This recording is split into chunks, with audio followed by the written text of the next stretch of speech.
The rain hadn't stopped for 3 days. I pressed my forehead against the cold window of the soup kitchen, watching the water turn the streets into rivers of gray. My daughter's hand was warm in mine. Too warm.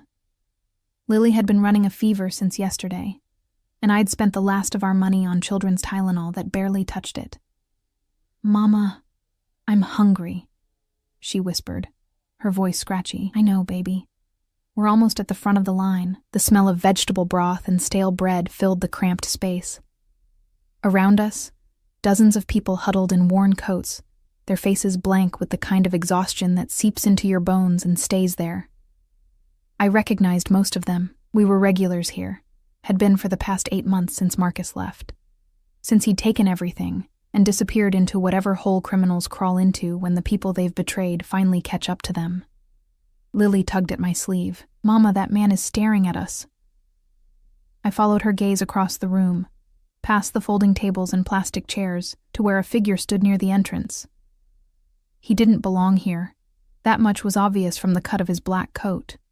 Wool, expensive, the kind that probably cost more than 3 months of the rent I could no longer afford. Water dripped from its hem onto the cracked linoleum, but he didn't seem to notice or care.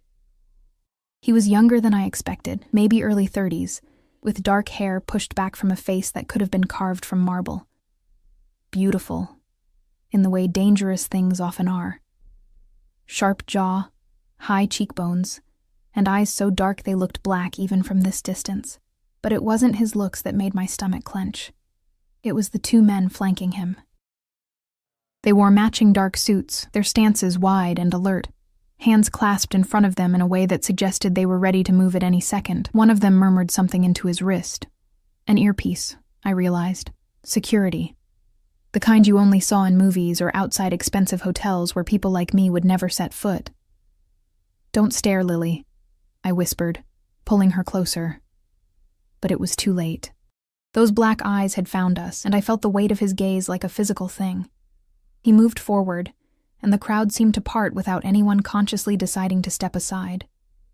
It was instinctive, the way small animals scatter when a predator enters their territory. He stopped 3 feet away from us. Up close, he was even more striking and more terrifying. There was something coiled about him, a barely contained violence that hummed beneath his stillness. He smelled like bergamot and smoke, expensive cologne mixed with something darker. Rain clung to his hair, his shoulders, but he didn't shiver despite the cold that had us all hunched and trembling. "You're Sarah Mitchell," he said.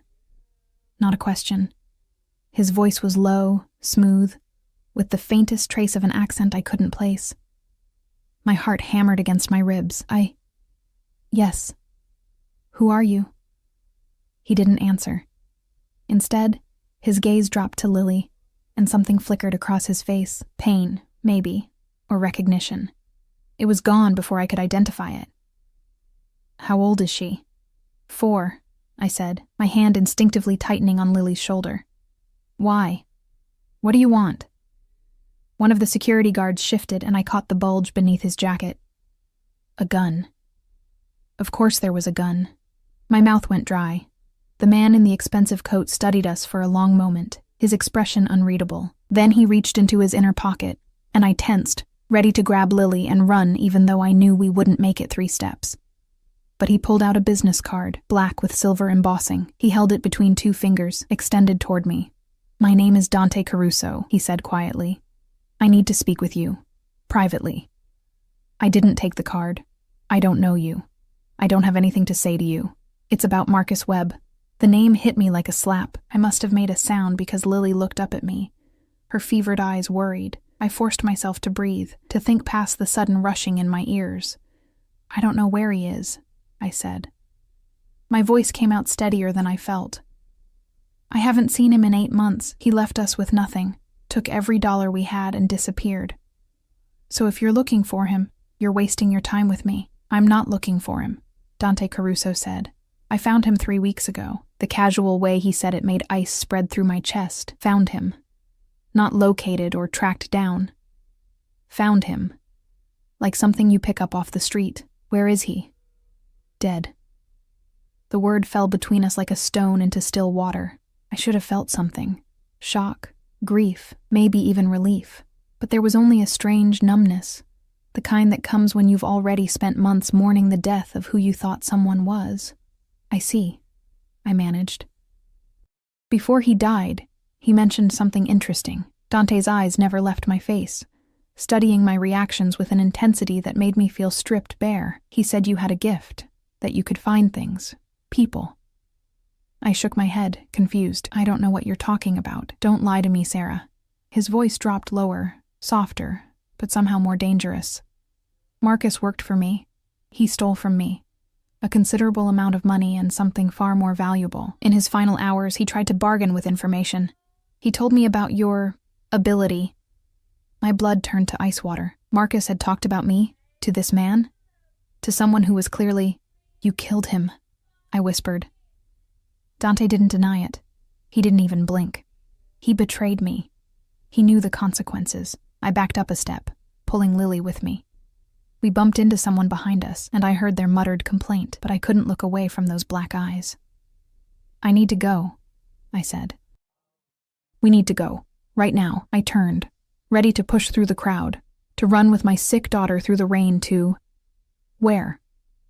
We had nowhere to go. No money, no family, no options. "I'll pay you $100,000. I froze. Lily's hand tightened in mine. Slowly, I turned back around. Dante Caruso stood exactly where he'd been, still as a statue, but something had changed in his expression. Desperation, maybe, or determination. "What?" I breathed. $100,000, he repeated. "Cash. Plus medical care for your daughter and a place to stay while you work for me. All I need is 6 weeks of your time. To find what?" His jaw tightened. For the first time since he'd approached us, he looked away, his gaze fixing on something over my shoulder. When he spoke again, his voice was rough, scraped raw. "My son. He was taken from me 6 years ago. He was 2 years old." The world seemed to tilt sideways. A child. He wanted me to find his missing child. And Marcus, that bastard Marcus, had told this dangerous man that I could do it. "I can't," I said automatically. "I'm not. Whatever Marcus told you, he was lying. I don't have any special abilities. I'm just a waitress. I'm nobody." "Your daughter needs medicine," Dante said. And it wasn't a question. His eyes dropped to Lily, who had started to sway slightly, her fever-flushed face pressed against my hip. "Real medicine. A doctor. Not children's Tylenol from a convenience store." How did he know that? Had he been watching us? The thought made my skin crawl. "She needs antibiotics," he continued relentlessly. "Her fever is too high. Another day or two and you'll be taking her to an emergency room you can't afford, where they'll call child services because you don't have insurance." Each word was a knife, cutting through my defenses, exposing the raw terror I'd been trying to ignore. "Don't," I whispered. "Please. I have a doctor on call. He's waiting in my car. One phone call and he'll examine her, prescribe whatever she needs. You'll have the medication in your hands within an hour." Tears burned my eyes. I looked down at Lily, at her pale face and glassy eyes, at the way she trembled despite the coat I'd wrapped around her thin shoulders. She looked so much like Marcus. The same honey-colored hair, the same light brown eyes. It had been hard to look at her sometimes, in those first months. A constant reminder of how thoroughly I'd been fooled, but she was mine. My baby, and I would do anything, absolutely anything, to keep her safe. "I really can't do what you think I can," I said, but my voice had lost its conviction. Dante stepped closer. I could smell the bergamot again, could see the fine weave of his shirt beneath the open collar of his coat. There were scars on his knuckles, old white lines that spoke of violence long past. "Try," he said simply. 6 weeks. If you can't find him, you still keep the money, the apartment, everything I've promised. No strings attached. It was too good to be true. In my experience, nothing came without strings, especially not from men who admitted to murder without flinching. And if I say no, something dark flickered in his eyes. "Then you're free to go. I won't stop you. But your daughter," he let the sentence hang, unfinished. My hands started to shake. This was a trap. It had to be. But what choice did I have? Lily's fever wasn't breaking. The soup kitchen would close in an hour. After that, we'd be back on the street, huddled in the doorway of a closed shop, hoping the rain would finally stop. "Sarah," Lily whispered, and her voice was so weak it broke something inside me. I looked at Dante Caruso, this beautiful, terrifying man who smelled like money and danger, and made a decision that would change everything. "Okay," I heard myself say. "I'll try."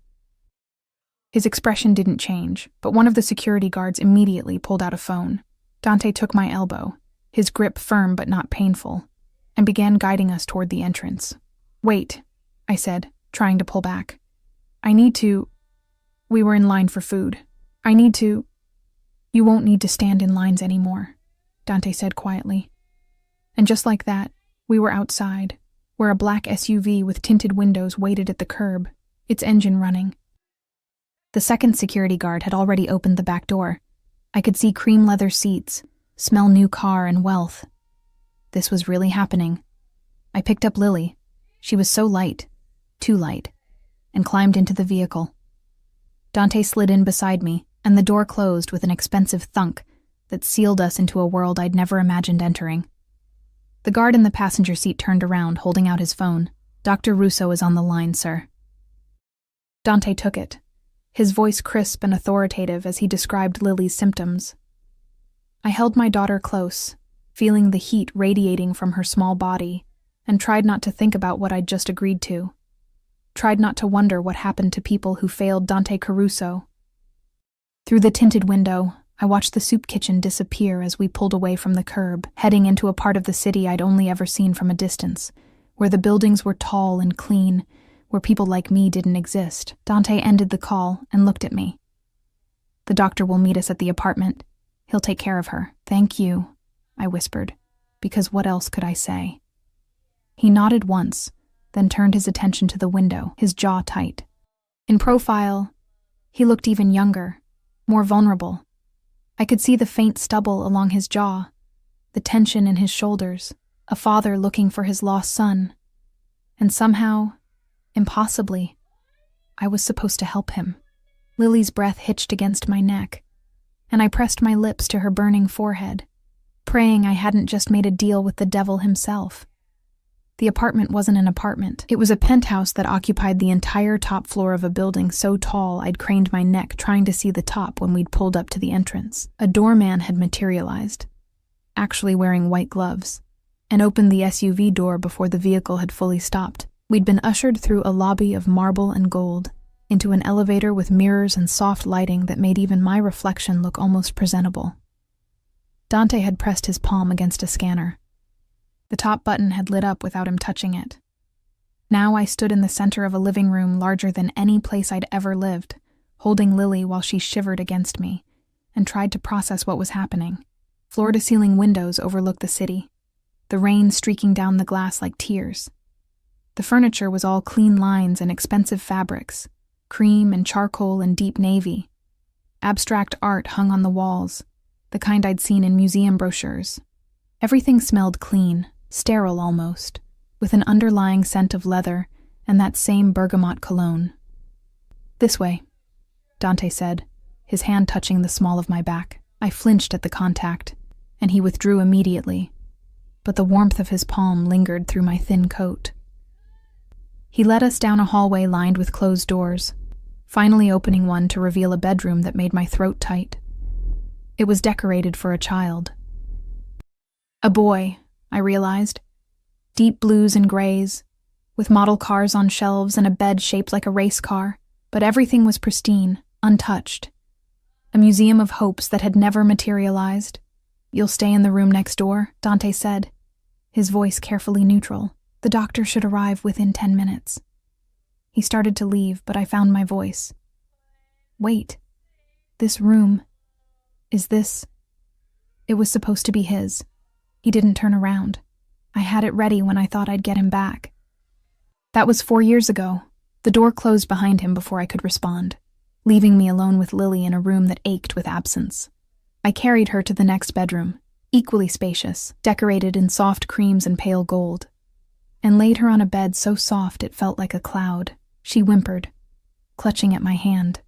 "It's okay, baby," I whispered, brushing her damp hair back from her forehead. "The doctor's coming. You're going to feel better soon." "Mama, I don't like it here," she said, her eyes welling with tears. "I want to go home." Home. A word that had lost meaning months ago. But I understood what she meant. The familiar. Even when the familiar was a cramped shelter bed and watery soup. I know. But we're safe here.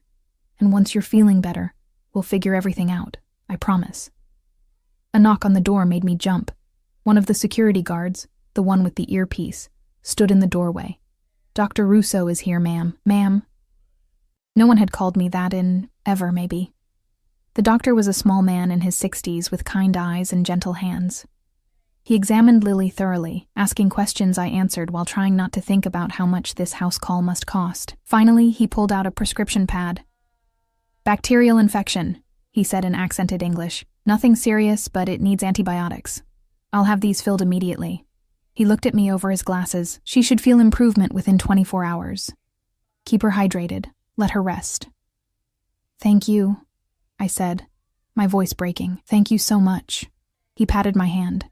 "Mr. Caruso is very particular about those under his protection. Your daughter will receive the best care, under his protection." The phrase sent chills down my spine. After the doctor left, one of the security guards, I'd learned his name was Marco, brought in bags of food, real food. Fresh bread, roasted chicken, vegetables that weren't canned or wilted. My stomach cramped with hunger just looking at it. "Mr. Caruso wants you to eat," Marco said. "He'll speak with you after the child is settled." I fed Lily small bites of plain bread and broth, watched as she slowly ate, her eyes already growing heavy. The medicine must have had something to help her sleep. Within 20 minutes she was out, her breathing finally even and unlabored. I sat on the edge of the bed, watching her chest rise and fall, and allowed myself to feel the full weight of what I'd done. I'd walked into a stranger's car, a man who admitted to murder, a man who was clearly involved in things I couldn't even imagine, and I'd brought my daughter into his world. But she was breathing easier now. The flush was already fading from her cheeks. I'd made the only choice I could. A soft knock interrupted my thoughts. I looked up to find Dante standing in the doorway, still in his expensive coat, though he'd shed the outer layer. His shirt was charcoal gray, perfectly tailored, and I could see the lines of his body beneath it. Lean muscle, the kind that came from deliberate training, not casual gym visits. "How is she?" he asked. "Sleeping. The medicine is helping already." He nodded, his gaze lingering on Lily's small form. That same pain flickered across his face. "There, and gone. We should talk," he said. "Can you leave her?" I didn't want to, but I also needed answers. I tucked the blanket around Lily's shoulders, checked that she was deeply asleep, and followed Dante back down the hallway. He led me to an office, all dark wood and leather, with a desk that probably cost more than a car. The windows here faced a different direction, showing the glittering lights of the city spreading out like fallen stars. Dante moved to a bar cart and poured amber liquid into 2 glasses. He offered one to me. "I don't drink," I said. "You do tonight." It wasn't a suggestion. I took the glass. The crystal was heavy in my hand, catching the light. I sipped. Whiskey, smooth and burning, and felt it settle in my empty stomach like liquid courage. Dante leaned against his desk, watching me. We were alone, I realized. No security guards hovering nearby, just the 2 of us in a room that suddenly felt too small. "Tell me about your ability," he said. I wrapped both hands around the glass. "I don't have an ability. Not really. It's just, I notice things. Patterns, mostly. Details other people overlook. Marcus said you found his sister when she went missing. The police had been looking for 3 weeks. I closed my eyes, remembering. She wasn't missing. She was hiding, from her boyfriend. I paid attention to what she liked, where she felt safe. It wasn't magic. But you found her." "Yes. And there were others. A missing boy in your neighborhood. A woman who'd disappeared with her children. How did he know these things? Had Marcus really told him everything about my life? The thought made me feel violated, exposed. "Those were different circumstances," I said. "Your son. He was taken 6 years ago. He could be anywhere. He could be..." I couldn't finish the sentence. Dead?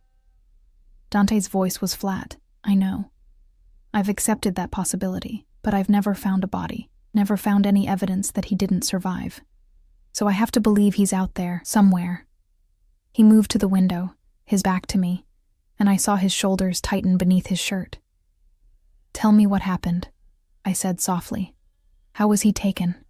For a long moment, he didn't speak. The only sound was the rain against the windows, a steady rhythm that filled the silence. His name is Luca, Dante finally said. He was 2 years old. Dark hair, dark eyes. He had this laugh that... He stopped, cleared his throat. My wife and I, we were not in a good place. I was building my business, making decisions that required my full attention. She wanted out, wanted to take Luca and disappear. He turned to face me, and I saw something raw in his expression. I wouldn't let her go. I told her she could leave, but Luca stayed with me. We fought. Badly. And then one morning I woke up and they were both gone. Your wife took him? No. His hands curled into fists. Someone took them both. From our home. In the middle of the night. With a dozen guards on the property. Security cameras showed nothing. It was... professional. Ice spread through my chest. Who would do that? I have enemies, Sarah. Many of them. The kind who would take everything I love just to watch me suffer. His eyes met mine, and I saw rage there, cold and controlled, but absolutely lethal. I spent 2 years searching. I found my wife's body in a warehouse 3 states away. She'd been dead for months. I'm sorry, I whispered. But there was no sign of Luca. No body, no evidence. It was as if he'd simply vanished. Dante's voice had gone hoarse. I've followed every lead, hired the best investigators, paid informants across the country. Nothing. Until Marcus mentioned you. I set down my glass before I dropped it. Dante, I can't promise anything. What you're describing, this is beyond anything I've ever tried to do. I know. He moved closer, and I had to tilt my head back to maintain eye contact. He was tall. I hadn't realized how tall until now, with only inches between us. But you'll try. That's all I'm asking. 6 weeks. If you find nothing, I'll still give you everything I promised. You and Lily will be set for years. And if I find him, his expression softened, became almost human, then I'll give you whatever you want, name it. Anything in my power. The intensity in his gaze made it hard to breathe. This close, I could see flecks of amber in his dark eyes, could see the faint scar above his left eyebrow, could smell that bergamot and smoke scent that was uniquely him. Why me? I asked. Why not professional investigators? Because they think like professionals. They follow protocols, databases, patterns. But you, Marcus said you think differently. You see things others miss. He reached out, his fingers brushing a strand of hair away from my face. The gesture was so gentle it made my heart stutter. And because I'm desperate, Sarah, I've tried everything else. His touch lingered, his fingertips trailing along my jaw. I should have stepped back, should have reminded him, and myself, that this was a business arrangement, nothing more. But I was frozen, caught in the gravity of his grief and need. I'll do my best, I heard myself say. That's all I ask. But he didn't move away. His thumb brushed my cheekbone, his expression unreadable. You're exhausted. When did you last sleep? Really sleep? I don't remember. Then sleep now. Tomorrow we start. But tonight, you rest. Both of you. His hand dropped, and the absence of his warmth felt like loss. There are clothes in the closet. Toiletries in the bathroom. Anything you need, ask Marco. He'll get it for you. I nodded, not trusting my voice. Dante walked me to the door, his hand once again touching the small of my back, a gesture that felt possessive, protective. At the threshold, he stopped. Sarah. His voice was low, almost intimate. You're safe here. I need you to understand that. No one will touch you or your daughter, not while you're under my roof. Okay, I whispered. I mean it. His eyes bored into mine. You belong to me now, and I protect what's mine. The words should have terrified me, should have sent me running back to Lily, gathering her up, fleeing into the night. But instead, They settled over me like a blanket, warm and suffocating and strangely comforting all at once. I returned to the bedroom to find Lily still sleeping peacefully, her color already better. I showered. The bathroom was marble and gold, with water pressure that felt like heaven, and found silk pajamas in the closet that fit perfectly. How had he known my size? I crawled into bed beside Lily, pulling her close, and stared at the ceiling. Somewhere in this massive penthouse, Dante was also lying awake, thinking about his lost son, wondering if this desperate gamble would finally bring Luca home, or if I would just be another failure in a long line of disappointments.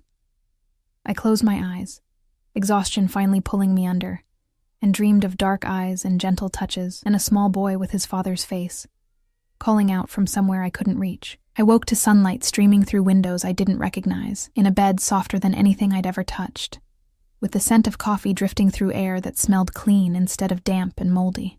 For a moment, I couldn't remember where I was. Then it all crashed back. The soup kitchen, Dante Caruso, the deal I'd made. I sat up quickly, my heart racing, and looked for Lily. She wasn't in bed. Panic flooded through me. I threw off the covers and rushed to the door, yanking it open, and nearly collided with Marco, who stood in the hallway like a sentinel. "Where's my daughter?" I demanded, my voice sharp with fear. "In the kitchen with Mr. Caruso, ma'am. She woke an hour ago, asking for you." "He's been keeping her entertained." I pushed past him, following the sound of voices down the hallway. The kitchen was enormous, all white marble and stainless steel, with an island bigger than my old bedroom. And there, sitting at a breakfast bar with a plate of pancakes in front of her, was Lily. She looked better. The fever flush was gone, replaced by healthy color. She was wearing new clothes, soft pink pajamas that fit her perfectly, and she was laughing at something Dante had said. He stood on the other side of the island, dressed in dark slacks and a white shirt, with the sleeves rolled up to his elbows. His hair was still damp from a shower, and he was flipping pancakes on a griddle, like this was something he did every morning. "Mama," Lily saw me and beamed. "Mr. Dante made me pancakes, with chocolate chips." I stared at them both, my mind struggling to reconcile the image. Dante Caruso, a man who'd admitted to murder, who commanded armed guards, who lived in a penthouse that probably cost more than most people made in a lifetime, was making my 4-year-old daughter pancakes. "Good morning," he said, his eyes meeting mine over Lily's head. "Coffee?" Yes, thank you." He poured a cup from an expensive-looking machine, added cream without asking how I took it, and slid it across the counter. When I picked it up, I realized he'd gotten it exactly right. How did he know? "How are you feeling, baby?" I asked Lily, moving to her side and pressing my hand to her forehead. "Cool, normal, much better. And Mr. Dante says after breakfast we can watch cartoons. He has every channel."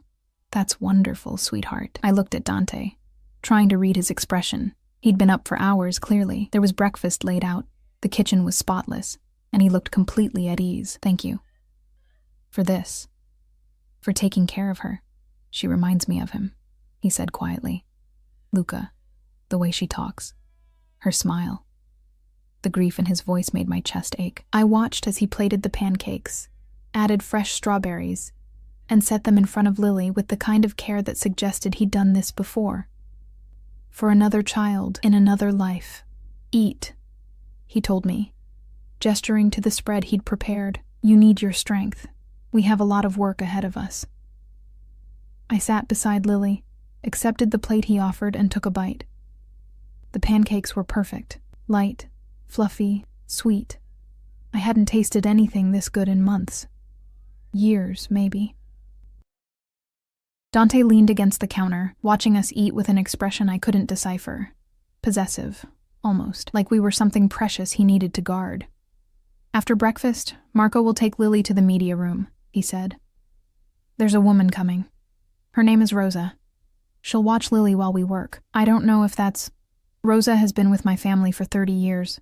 She raised me. I trust her with my life." His tone left no room for argument. "You can't focus on finding Luca if you're worried about Lily. This way, she's safe and entertained, and you can concentrate." He was right, but I hated it. Hated leaving my daughter with strangers, even if those strangers came with Dante's guarantee of safety.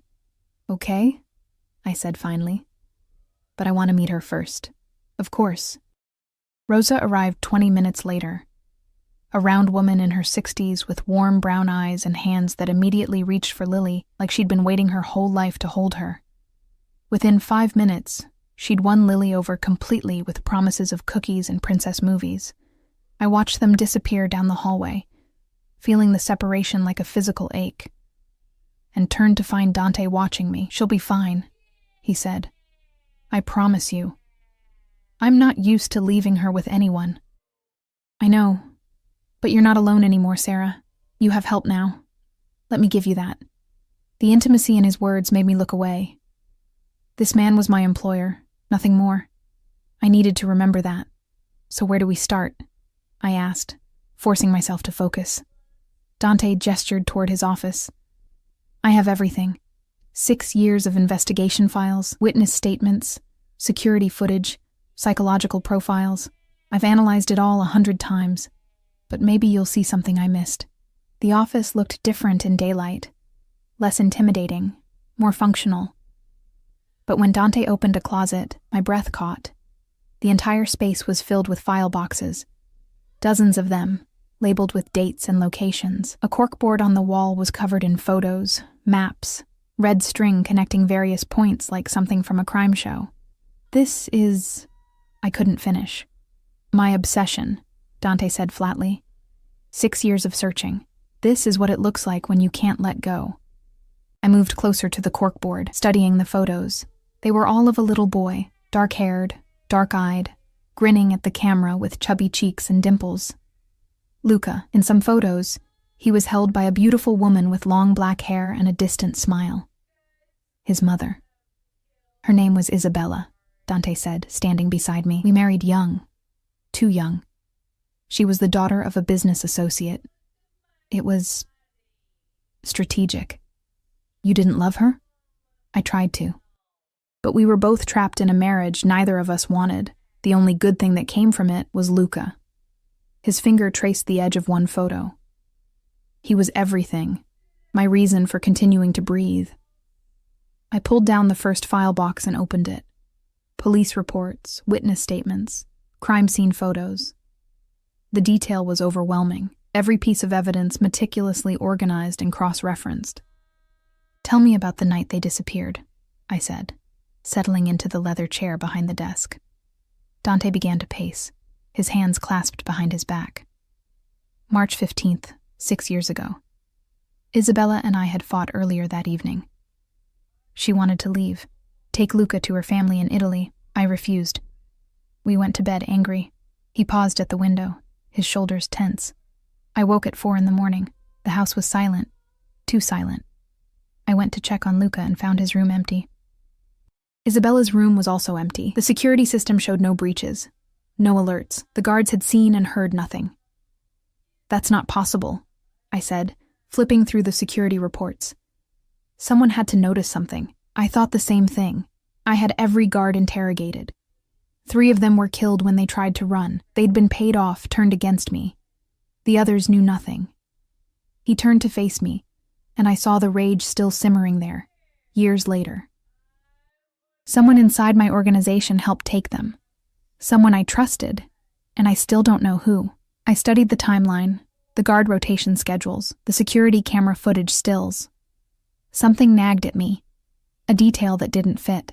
These cameras, I said, pointing to the report, they were all disabled? No, they were working. They just showed nothing, static on the feeds during the exact hour the kidnapping occurred. That takes technical skill, an inside knowledge of your security system. I know. His voice was bitter. I've investigated everyone who had access, found nothing. I pulled out another file, this one labeled Isabella, Autopsy Report. I hesitated before opening it. You don't have to read that, Dante said quietly. The details are difficult. But I did read it. Every brutal detail of what had been done to his wife before she died. My stomach churned, but I forced myself to look at the photos, to understand the kind of enemy we were facing. Whoever did this wanted her to suffer, I said, This wasn't quick. It was personal. I know. Dante's voice was hollow. They kept her alive for weeks, tortured her. The autopsy showed signs of prolonged captivity, malnutrition, repeated trauma. But no sign of Luca at the location where she was found? Nothing. No evidence he was ever there. It was as if he vanished into thin air. I closed the file, my hands shaking slightly. This was so far beyond anything I'd ever attempted. Finding a missing sister who was hiding was one thing. Finding a child who'd been taken by professionals 6 years ago, that was something else entirely. I need to think like a kidnapper, I said. What would they want with a 2-year-old? Ransom. No ransom demand ever came. Revenge, then. Taking something precious from you. That's what I've always assumed. But why keep him alive? If the goal was to hurt me, why not send proof of his death? It was a good question. I stood and moved to the corkboard, studying the red strings connecting various points. Locations where Isabella had been held, places where informants had reported sightings, cities where similar kidnappings had occurred. What if it wasn't about you? I said slowly. What if it was about Luca himself? Dante went very still. Explain. You said Isabella wanted to take him to Italy, to her family. What if someone from her side arranged this, not to hurt you, but to take Luca for themselves? I investigated her family thoroughly. They're legitimate. Old money, respectable. They had no reason to resort to kidnapping. On paper, maybe, but families have secrets, and you said the marriage was strategic. Maybe someone in her family didn't approve. Maybe they thought Luca would be better off away from your business. I could see the wheels turning in Dante's mind. He moved to a filing cabinet, pulled out another set of folders. Isabella's brother, Matteo, he was vocal about his disapproval of our marriage. Called me a thug. Said his sister deserved better. Dante spread photos across the desk. But he was in Italy when the kidnapping happened. Confirmed by multiple sources, but he has money. Resources. He could have hired people. Dante's jaw tightened. If Matteo took my son, if he's had Luca all this time. He didn't finish the sentence, but I saw murder in his eyes. We need more information, I said quickly. About Isabella's family, their finances, their properties. Anywhere a child could be hidden. I'll make calls. He pulled out his phone, but before he could dial, it rang. He glanced at the screen and frowned. I need to take this. He answered in rapid Italian, his tone sharp and commanding. I couldn't understand the words, but I recognized the cadence of orders being given. After a moment, he ended the call and looked at me. There's a situation I need to handle. Business that can't wait. Marco will stay with you. If you need anything, I'll be fine, I said. Go. He hesitated, and for a moment I thought he might argue. Then he crossed the distance between us in 3 long strides and cupped my face in his hands. The gesture was so unexpected, so intimate that I gasped. Be careful, he said, his thumbs stroking my cheekbones. Trust no one but Marco and Rosa. If anything feels wrong, anything at all, you call me immediately. Understand? I nodded, unable to speak with him this close, his dark eyes boring into mine. Good. But he didn't let go. His gaze dropped to my mouth, lingered there for a heartbeat too long. Then he released me and stepped back, leaving me breathless and confused. I'll be back before dinner, he said, his voice rough. Don't leave the penthouse. And then he was gone, leaving me alone in an office full of ghosts and the lingering scent of bergamot. I turned back to the files, trying to calm my racing heart, and lost myself in the search for a little boy who'd been missing for 6 years. Somewhere in all this information was the answer. I just had to find it. 3 days passed in a blur of files and phone calls and photographs that haunted my dreams. I barely left the office except to check on Lily, who had flourished under Rosa's care. She was eating properly, sleeping through the night, laughing in ways I hadn't heard in months. The transformation was miraculous and heartbreaking, a reminder of how badly I'd been failing her before Dante intervened. Dante himself had been absent more than present. He'd return late at night, his jaw tight and his knuckles sometimes bruised, smelling of smoke and danger. He'd find me still working, bring me food I barely touched, and stand behind my chair reading over my shoulder. His presence was both comforting and unnerving. a constant reminder that I was living in his world now, under his protection and his control. On the fourth morning, I found something. "Marco," I called out, my voice sharp with excitement. "I need to speak with Dante, now." Marco appeared in the doorway, his expression neutral. "Mr. Caruso is in a meeting, ma'am." "He cannot be disturbed. This can't wait. Tell him I found something about Matteo." Marco's eyes sharpened. He spoke quietly into his wrist, listened to a response through his earpiece, then nodded. "He'll be here in 10 minutes. It took 7. Dante swept into the office like a storm, still wearing his coat, his hair windswept. 2 other men followed him, both in expensive suits, both with the same predatory alertness as Marco. He dismissed them with a gesture, closing the door behind them. "What did you find?" he demanded. I spread the documents across the desk. Financial records, property deeds, travel manifests I'd spent hours cross-referencing. Matteo made several large withdrawals in the months before and after the kidnapping. Each time, the money was transferred to offshore accounts that are nearly impossible to trace. But I kept digging, following the paper trail through shell corporations and dummy accounts. Dante leaned over the desk, his attention absolute. "And? The money eventually surfaces here." I pointed to a property deed, a villa in Tuscany, remote, heavily secured. It was purchased 2 months after Luca disappeared, through a corporation that traces back to one of Matteo's business partners. "I investigated every property connected to Isabella's family," Dante said, but his voice had lost its certainty. "This didn't come up, because it's not in Matteo's name. It's buried under 6 layers of ownership. But the timing is too coincidental. The purchase, the amount, the location. And look at this." I pulled out another document. Shipping manifests, children's items, clothes, toys, furniture, delivered to that villa regularly over the past 6 years, always in sizes appropriate for a growing boy. Dante went very still, his hands flattened on the desk, and I saw them tremble. "He's been there," he whispered. "All this time, Luca's been in Italy." "It's a strong lead," I cautioned. "But we need to verify before—" "I'm going." He straightened, already pulling out his phone. "Tonight. I'll take a team and we'll—" "Dante, wait." I stood, moving around the desk to face him. "If you go in with armed men, if this turns into a firefight, Luca could be hurt, or Matteo could move him before you arrive.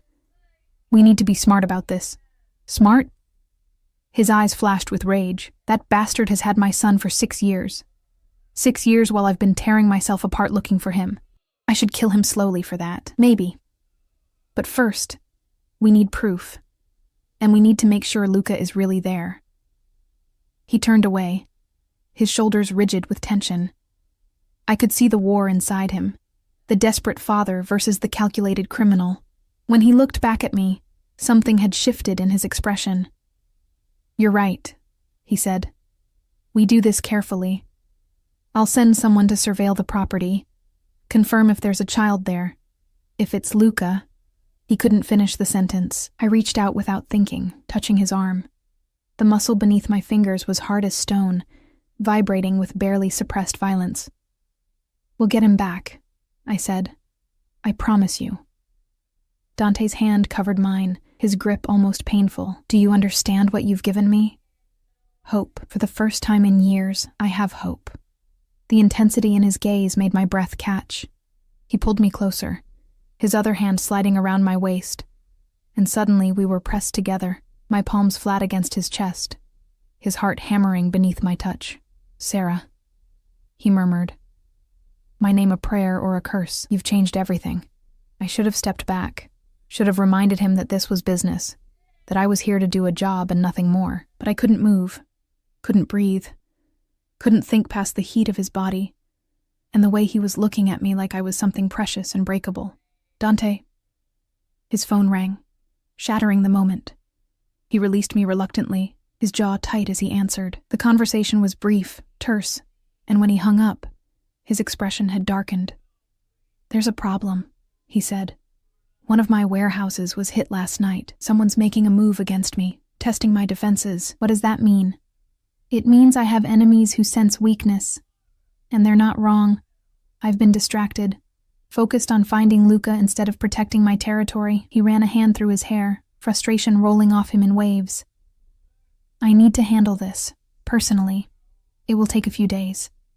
But what about the villa? What about Luca? I'm sending my best man to Italy tonight. He'll surveil the property, gather intel. When I get back, we'll plan the extraction.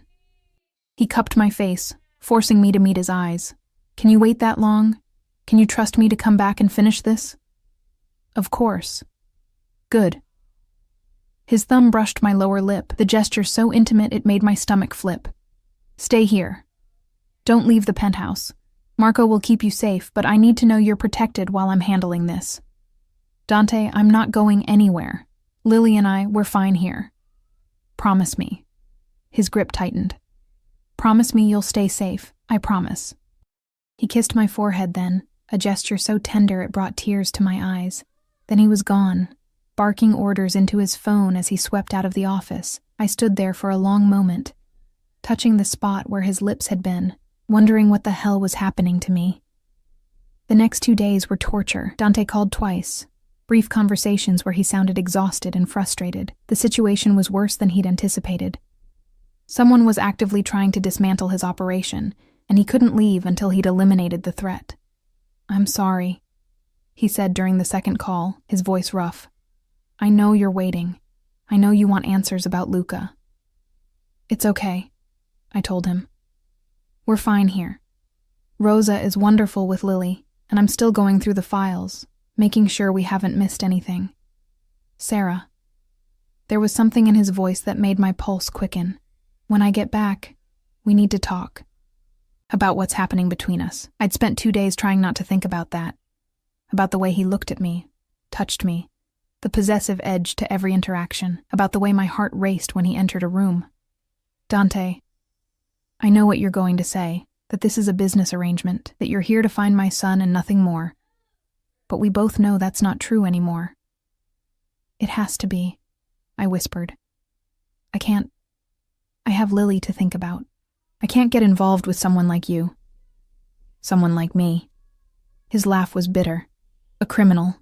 A killer. A man with enemies who would hurt you just to get to me. That's not what I meant, but it's the truth.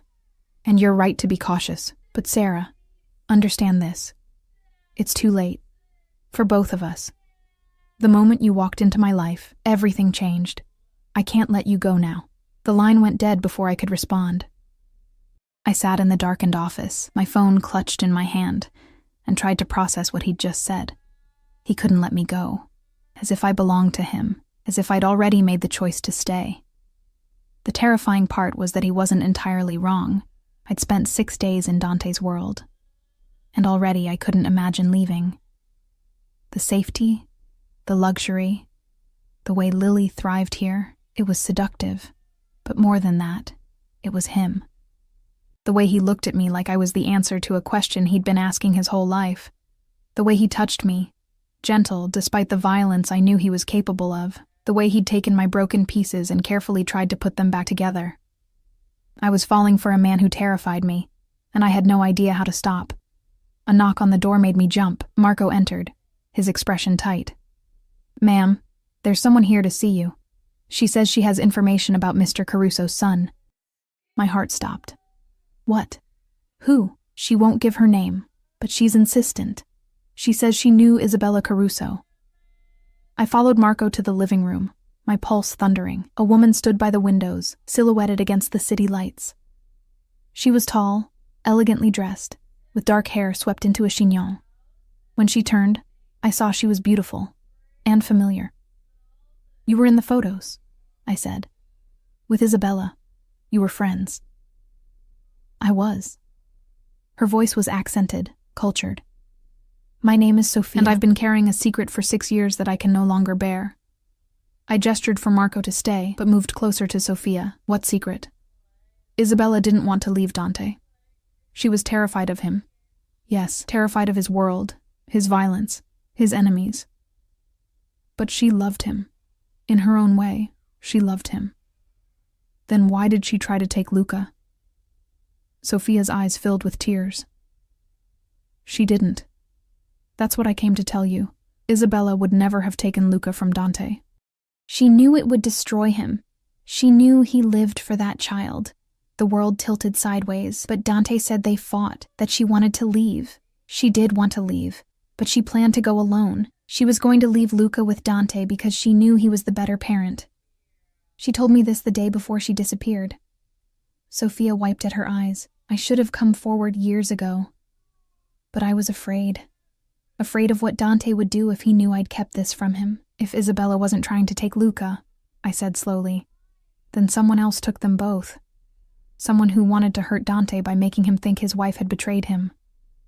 Exactly. Sophia pulled an envelope from her purse. I found this among Isabella's things after she died. I didn't understand it then, but I think it's important. I opened the envelope with shaking hands. Inside was a photograph. Isabella, heavily pregnant, standing next to a man I didn't recognize. On the back, written in elegant script, "To my dearest, our secret is safe. M." "Who is this?" I asked, holding up the photo. Sophia's face had gone pale. "That's Marco Benedetti. He was..."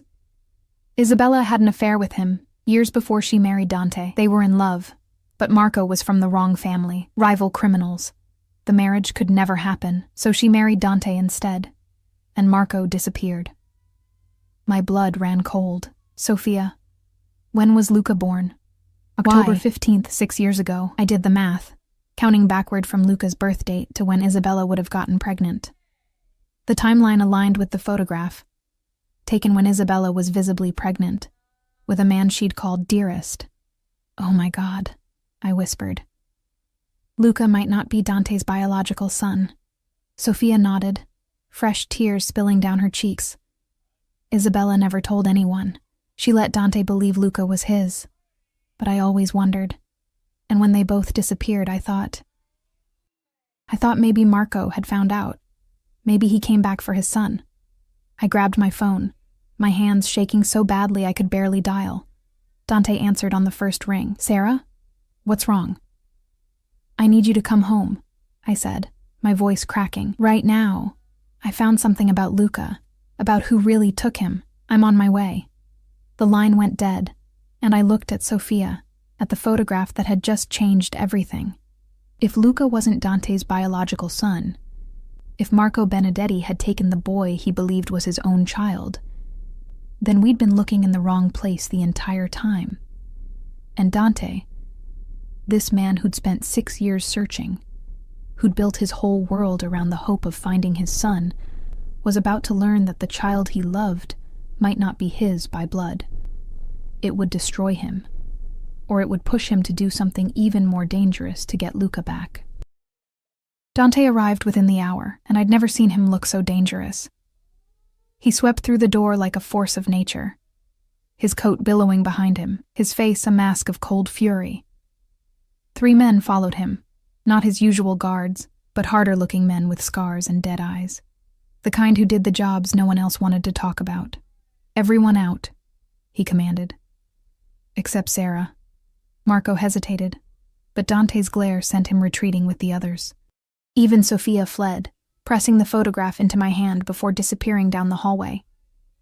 Within seconds, we were alone in the vast living room, the city lights glittering behind us like fallen stars. "Tell me," Dante said, his voice deadly quiet.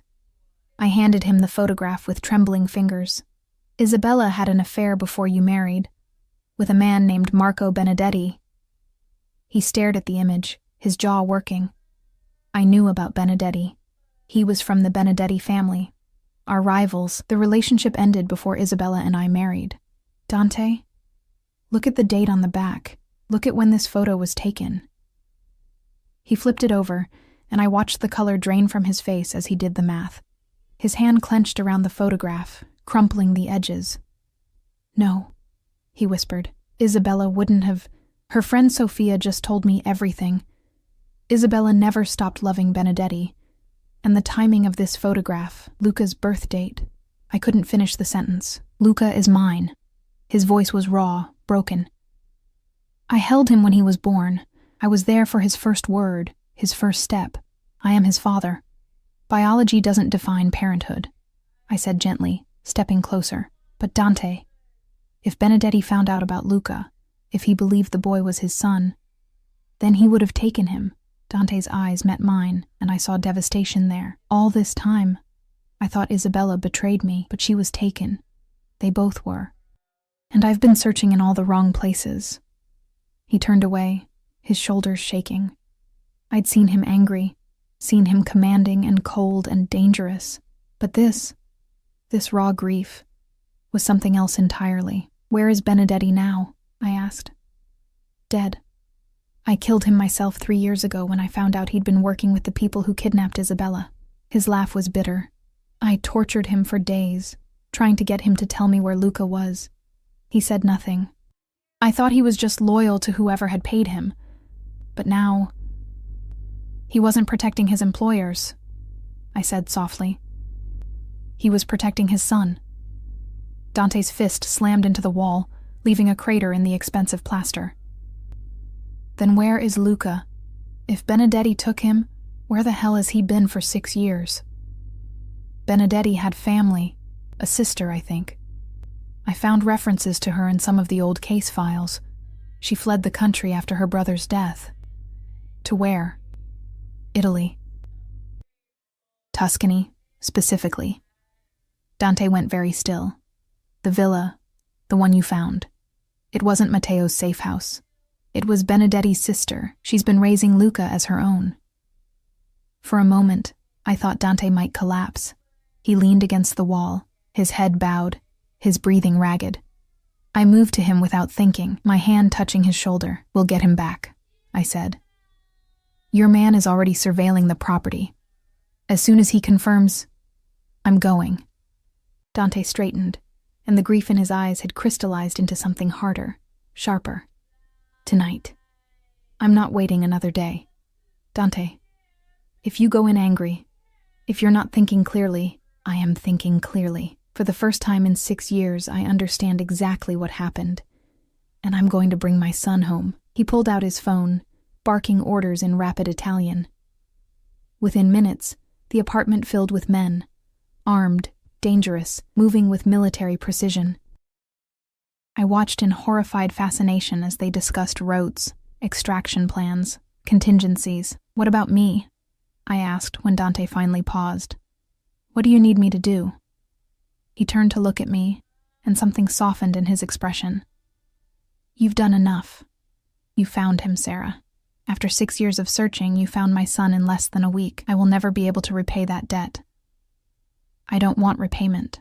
I want to help you get him back. No. His voice was firm.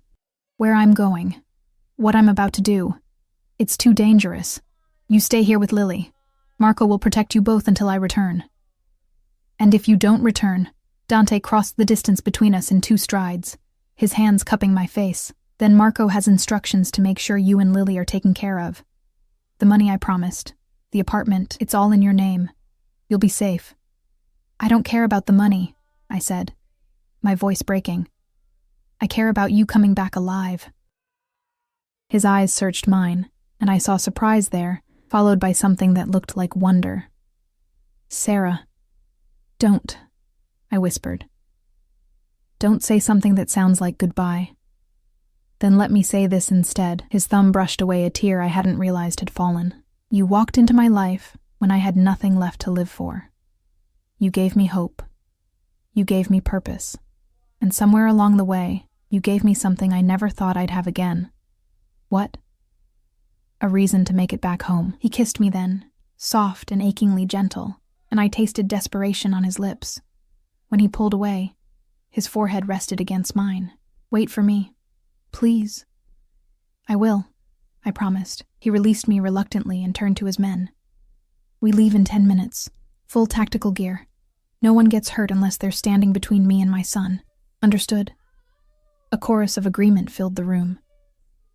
Dante looked back at me one last time, his expression unreadable, then swept out of the penthouse with his small army in tow. The next 36 hours were agony.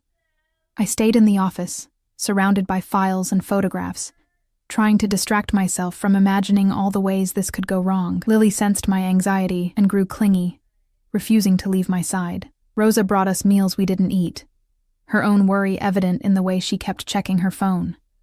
Marco stood guard like a stone sentinel, his expression never changing, but I caught him checking his watch repeatedly. Finally, on the second night, his earpiece crackled to life. I watched his face shift from neutral to something like relief. "They're coming back," he said. "They have the boy."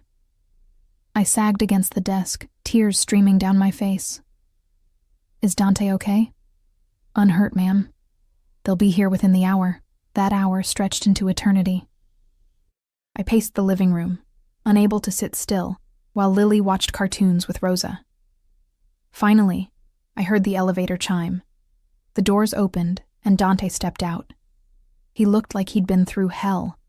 His clothes were torn and blood-stained, his face bruised, his knuckles wrapped in bandages, but in his arms, he carried a small boy with dark hair and darker eyes, who looked at the world with wariness beyond his years. Luca. "Papa?" the boy said in Italian, his voice uncertain. "Yes," Dante said, his voice breaking. "Yes, I'm your papa, and I'm never letting you go again." I watched as he carried Luca to the sofa, sat down carefully, and just held him. The boy was rigid at first, confused and frightened, but Dante murmured to him in Italian. Soft words I couldn't understand, but whose meaning was crystal clear. Love. Safety. Home. Slowly Luca relaxed, his small arms wrapped around Dante's neck, and he buried his face in his father's shoulder. Dante's eyes found mine across the room, shining with tears. "Thank you," he mouthed. I nodded, my own tears falling freely. This was what I'd been hired for. This was the job. Reuniting a father with his lost son. Mission accomplished. So why did it feel like my heart was breaking? The days that followed were a blur of adjustment and healing. Luca was understandably traumatized. He'd been told his entire life that Dante was a monster who'd hurt his mother, that he was safer hiding in Italy with his aunt. Learning the truth was going to take time, therapy, patience. But Dante was transformed. The cold, dangerous man I'd met in that soup kitchen had softened around the edges. He smiled now, real smiles that reached his eyes. He laughed at Luca's questions. He hired a child psychologist and sat through every session, learning how to help his son heal. And through it all, he kept me close. I'd expected him to pay me and let me go once Luca was found. Instead, he asked me to stay. "Just for a few more weeks," he said. "Until Luca was settled, until the boy felt safe, I should have left. Should have taken Lily and the money and started a new life somewhere safe, somewhere far from Dante's dangerous world. But I couldn't, because Lily had bonded with Luca. They played together, laughed together, looked out for each other like siblings, and Rosa had become the grandmother we'd never had. And this penthouse, with its ridiculous luxury and stunning views, had started to feel like home. And Dante looked at me like I was everything. 3 weeks after Luca's return, after the children had been put to bed, Dante found me on the balcony overlooking the city. The night air was cool, carrying the scent of rain. "Can't sleep?" he asked, stepping up beside me. "Too much thinking." About? About what happens next. About whether I should stay or go. He was quiet for a long moment. "What do you want to do?" I turned to face him, studying his profile in the moonlight. The bruises had faded, but new lines had appeared around his eyes. Laugh lines from smiling at his son. "I want to stay," I admitted. "But I'm terrified of what that means." "It means you'd be mine." His eyes met mine, dark and intense. "Completely. I don't do anything halfway, Sarah. If you stay, if you choose this life with me, I will protect you with everything I have. I will give you and Lily everything you could ever need. But I will also be possessive, jealous, overprotective.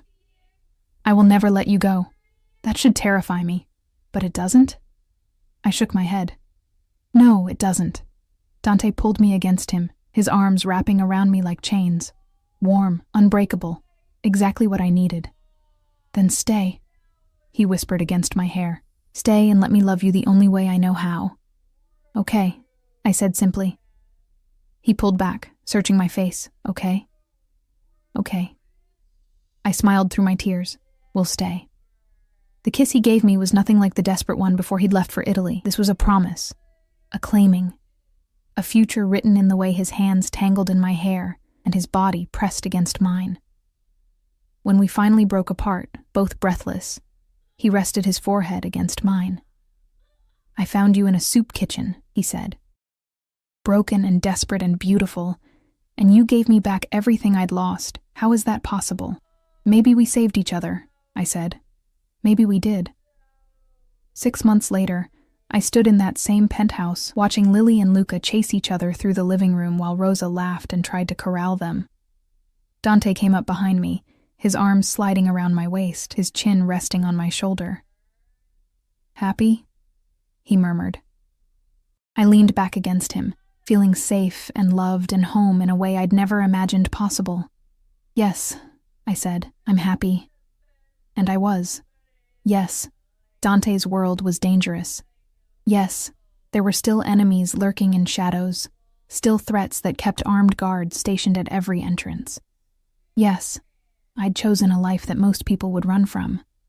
But I'd also chosen a man who would burn the world down to keep us safe, who looked at me like I hung the moon, who'd given my daughter a home and a future, and a brother who adored her, who'd taught me that sometimes the most dangerous choice is also the right one. Luca ran up to us, tugging on Dante's sleeve. Papa, Lily says we can't have cookies before dinner, but you said we could have whatever we want. Dante laughed, scooping his son into his arms. I said you could have whatever you need. And right now, you need to listen to Rosa about dinner. But Papa, no arguments. After dinner, we'll all watch a movie together. Deal? Deal, Luca agreed, squirming down and running back to play. Dante turned to me, his eyes soft. I never thanked you properly, for giving me back my son, for giving me back my life. You thank me every day, I said. Every time you look at me like that. Like what? Like I'm the answer to every question you've ever asked. He kissed me, slow and deep, and I tasted forever on his lips. Because you are, he whispered. You're my answer, Sarah Mitchell, and I'm never letting you go. I smiled against his mouth, my heart full to bursting. Good, I said, because I'm not going anywhere. And as the sun set over the city, painting the sky in shades of gold and crimson, I knew I'd finally found what I'd been searching for all along. Not safety or security or wealth, but home. In the arms of a dangerous man who loved me with the fierce, unbreakable devotion of someone who knew what it meant to lose everything, and who would fight like hell to never lose again.